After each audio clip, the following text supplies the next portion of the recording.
So, I've got with me Anthea Lang, who is a regular author for our series, who's written, we've just checked, 36 historical introductions for our maps, written for over the last 8, 9 years, I think.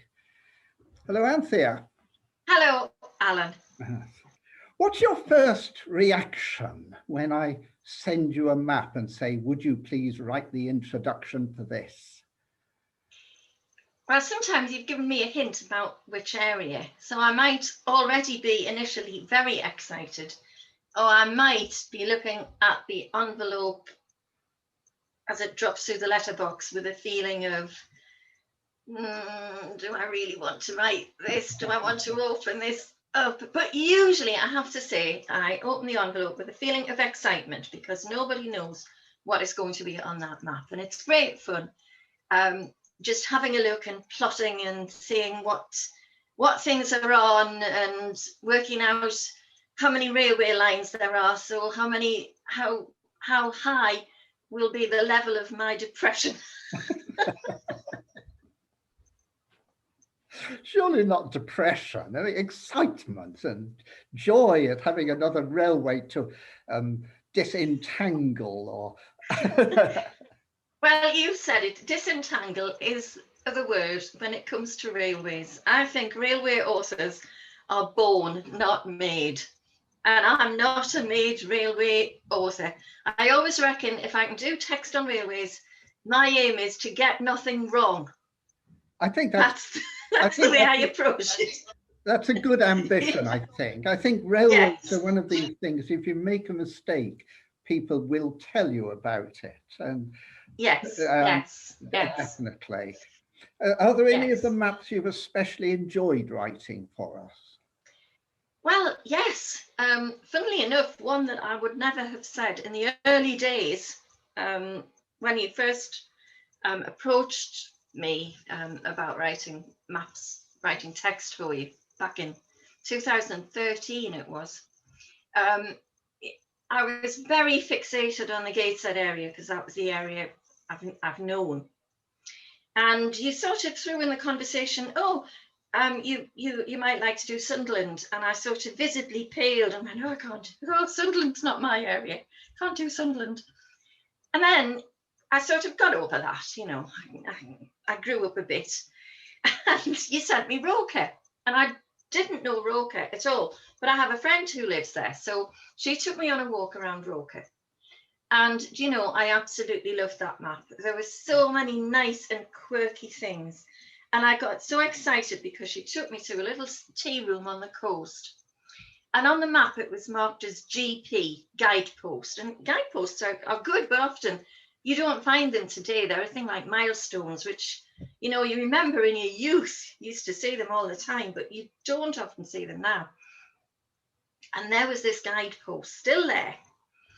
And on one arm it had Roker, and on another arm it had Fulwell, and on another arm it had Sunderland, and then the other arm said Germany. And that was just wonderful. I've never seen a guidepost with Germany. And we think it was probably removed during the First World War and again in the Second World War. But it was a wonderful thing to see, and it's still the old guidepost. It's still there, pointing out over the sea to Germany. Yes, I like old guideposts as well, and milestones. And some milestones are now listed buildings or listed structures. Yeah. And I've just been doing a map down in Garforth in Yorkshire, and I always check the listed buildings on a map. And we've had two milestones. One's still there, but one seems to have disappeared or been taken away for restoration. Yeah. Any maps you found especially difficult? You thought, oh dear, why did Mr. Godfrey send me this one to do? Well, I always think you've got to be careful what you wish for. And I was I wasn't born in Jarrow, but I was very much brought up in Jarrow.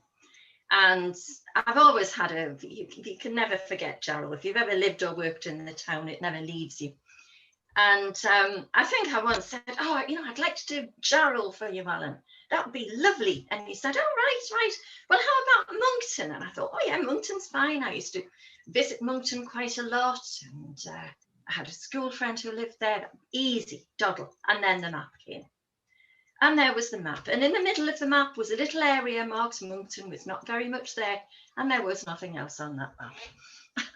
Oh no, I so looked forward to it. There was hardly anything. And I wouldn't say I struggled, because I did have the benefit of a bit of local knowledge and background. But it was a bit of it wasn't as good as I thought it would have been. You did also send me a Jarrow one, and that was easier to do because there was so much more on it. But yes, you've got to be careful what you wish for. And of course, some areas are much easier to research than others.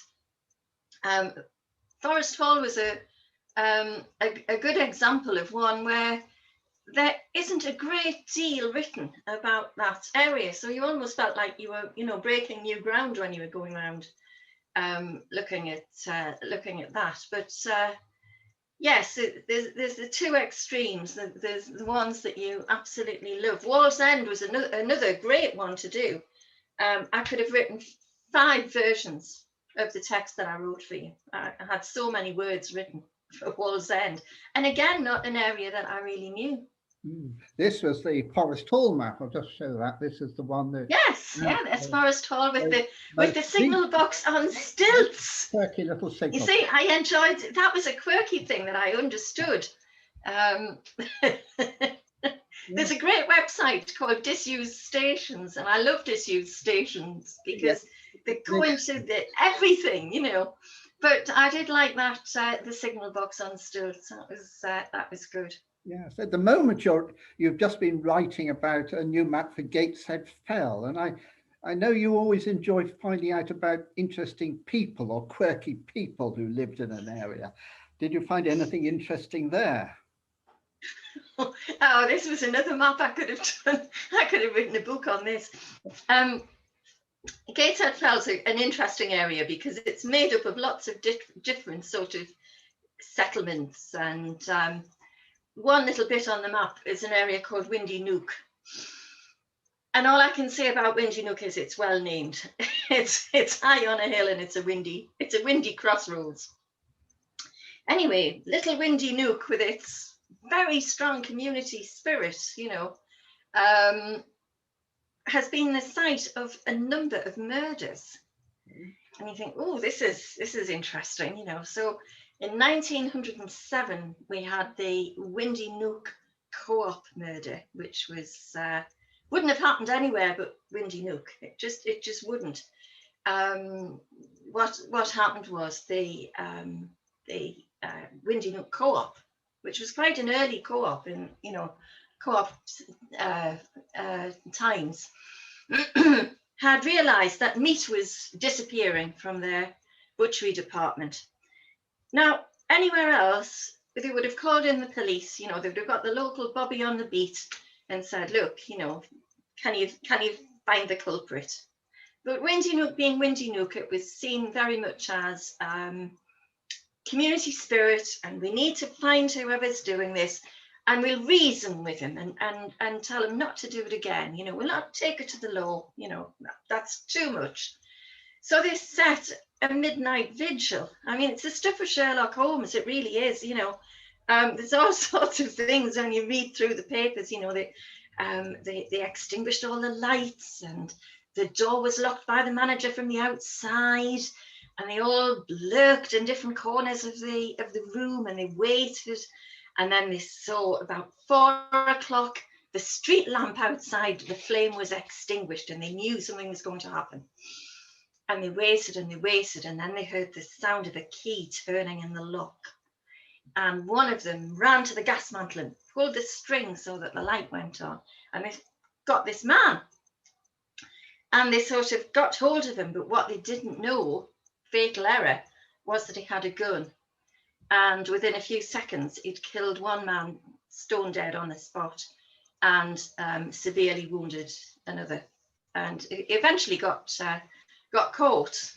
He got caught where he worked in the railway sheds. But before that, there was another little interesting bit where the wife of one of those on the vigil had heard the sound of this man escaping out of a window, and she'd sort of jumped out of bed because everybody lived around the co-op, you know, it was no distance. She jumped out of bed and sort of put a petticoat on and grabbed an axe and chased him through the quarries, you know, and then lost him. It was a fabulous story. But sadly, you know, one person died, and the other chap never really recovered from his injuries, and it shouldn't have happened. It only happened because of this community spirit. Yeah. And then we had we had a few murders in the 50s when Mrs. Wilson decided that it was worth killing men for their insurance policies, which often were usually the co-op as well. So she disposed of basically 3 husbands and a lodger before she was finally caught. And the last woman sentenced to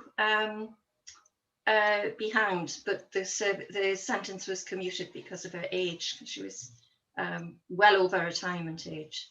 So she lived out her days in Wormwood Scrubs.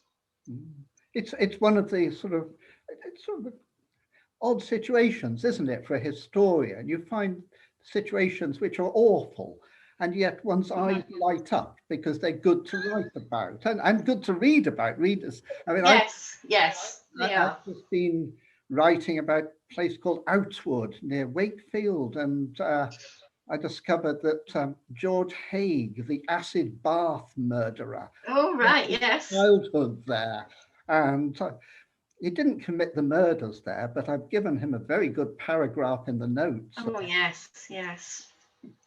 People like a good murder. It's an awful thing to say, but there's a fine line, isn't it, between sort of recording factually something like that happens and making what I would call a bit of a meal of it, you know, and just writing it for the sake of writing it. Yeah. One surprising, when I researched this George Haigh, and I got a book, and the book arrived through Amazon, I think, and George Haigh, the acid bath murderer, and then I realized the author was someone called Jonathan Oates, and he's actually one of my authors. He's a local history librarian at Ealing, and so he writes notes for me, and then he writes about murderers in his spare time. There you go, you see. So there's another possibility for you, you know, great crime writer. Oh yes, great crime writer. No, I don't think so. Okay, well, Anthea Lang, thank you very much for talking to me today. Thank you. It's been a pleasure.